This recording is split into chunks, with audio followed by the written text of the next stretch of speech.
In this chapter, we talk about perception and learning in organization. Slide 1. What is perception?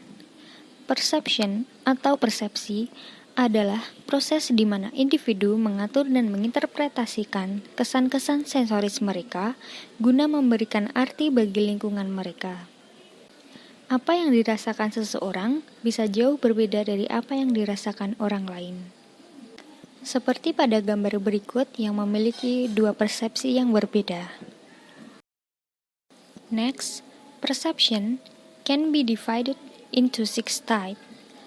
First of sound, second of speech, third touch, fourth taste, 5 other sense, and the last is of the social world.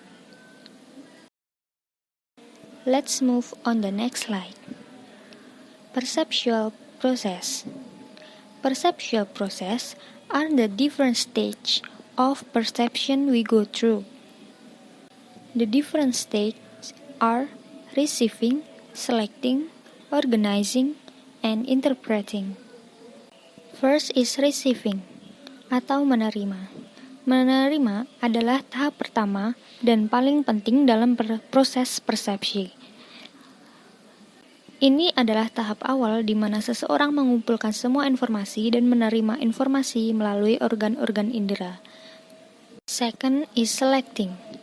Di sini seseorang tidak menerima data secara acak tetapi selektif. Seseorang memilih beberapa informasi dari semua sesuai dengan minat atau kebutuhannya. Pemilihan data didominasi oleh berbagai faktor eksternal dan internal. Faktor eksternal yaitu faktor-faktor yang mempengaruhi persepsi seseorang secara eksternal. Contohnya intensitas, ukuran, kontras, gerakan, dan lain-lain.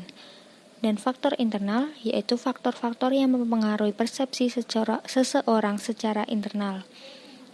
Contohnya dari psikologis, pembelajaran, latar belakang, pengalaman, dan lain-lain. Third is organizing. Menyusun segala sesuatu dalam urutan atau menyatakan dengan cara yang disinkronkan adalah organizing. We can organize data by mengelompokkan mereka berdasarkan kesamaan, kedekatan, penutupan, dan kontinuitas. And establishing a figure ground. The last is interpreting. Finally, we have the process of interpreting, which means forming an idea about a particular object depending upon the need or interest. Interpretasi berarti bahwa informasi yang kita rasakan dan atur akhirnya diberi makna dengan mengubahnya menjadi sesuatu yang dapat dikategorikan. Dan akhirnya terciptalah persepsi. Next, why is perception important in the workplace? Perilaku di tempat kerja didasarkan pada persepsi orang tentang tempat kerja. Ada banyak faktor yang dapat mempengaruhi bagaimana sesuatu dirasakan. Faktor-faktor yang berkaitan dengan penerima dapat melibatkan sikap, minat, pengalaman, dan harapan orang tersebut. Contextual factors dapat melibatkan waktu, pengaturan kerja, dan pengaturan sosial. Akhirnya, faktor-faktor yang terkait dengan target aktual dapat melibatkan gerakan, suara, ukuran, latar belakang, dan kedekatan. But, what does perception have to do with employment? Well, there are various ways that a person can perceive a situation in the work environment that can lead to problems. For example, the following can occur among employees in the workplace on a daily basis. First, fundamental attribution error. Second, halo effect. Third, self-serving bias. Fourth, selective perception. 5, projection. And the last is stereotyping. Di sini saya akan menjelaskan dua kesalahan persepsi. Yang pertama, fundamental attribution error dan halo effect. Fundamental attribution error itu merupakan kesalahan persepsi karena kecenderungan kita menghubungkan tindakan orang lain pada sebab internal, seperti sifatnya. Sementara, untuk sebagian besar, mengabaikan faktor eksternal yang mungkin juga mempengaruhi perilaku.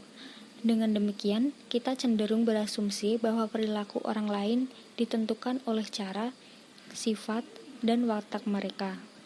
Contohnya, kebanyakan di antara kita mengasumsi bahwa seseorang yang datang terlambat di tempat pekerjaan adalah karena dia malas, daripada karena mengalami kemacetan lalu lintas.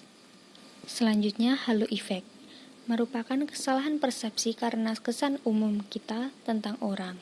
Biasanya didasarkan pada satu karakteristik yang ditentukan sebelumnya, sehingga mewarnai persepsi kita terhadap karakteristik lain dari orang tersebut. Terjadi karena seseorang penilai membentuk kesan menyeluruh tentang suatu objek dan kemudian menggunakan kesan tersebut membias penilaian tentang suatu objek. Contohnya, bila kita menarik suatu kesan umum mengenai seseorang individu berdasarkan suatu karakteristik tunggal, seperti misalnya kecerdasan, dapat bergaul, atau penampilan, berlangsunglah di sini suatu efek halo. What effect does perception have on employees and the workplace? Dalam hal persepsi, penelitian telah menunjukkan bahwa apa yang diterima karyawan dari situasi kerja mereka paling mempengaruhi produktivitas mereka. Karena itu, untuk mempengaruhi produktivitas, pengusaha perlu menilai bagaimana pekerja memandang pekerjaan mereka. Demikian juga, ketidakhadiran, turnover, dan kepuasan kerja lebih berkaitan dengan persepsi karyawan terhadap pekerjaan. Orang-orang yang menganggap pekerjaan mereka sebagai negatif cenderung mengalami peningkatan absensi, pergantian yang lebih sering, dan kepuasan kerja yang lebih rendah. Satu-satunya cara untuk mempengaruhi variabel-variabel ini adalah untuk memahami bagaimana seseorang karyawan secara subjektif memandang tempat kerja. Managing our perception at work. True, we are all human and have a background and a particular perspective on which we rely when perceiving things in the work setting. It is important to be aware of the various factors that influence our perception, especially when making important decisions that affect the organization. For managing our perception at work, salah satunya memberikan pendapat atau ide yang baik ketika membuat keputusan besar untuk memastikan bahwa berbagai persepsi dipertimbangkan sebelum mengambil resiko. Juga sangat membantu untuk memiliki kebijakan dan prosedur tertulis di tempat kerja untuk membantu mempersempit kesenjangan antara persepsi dan kenyataan. This is the last for my presentation. Thank you for watching.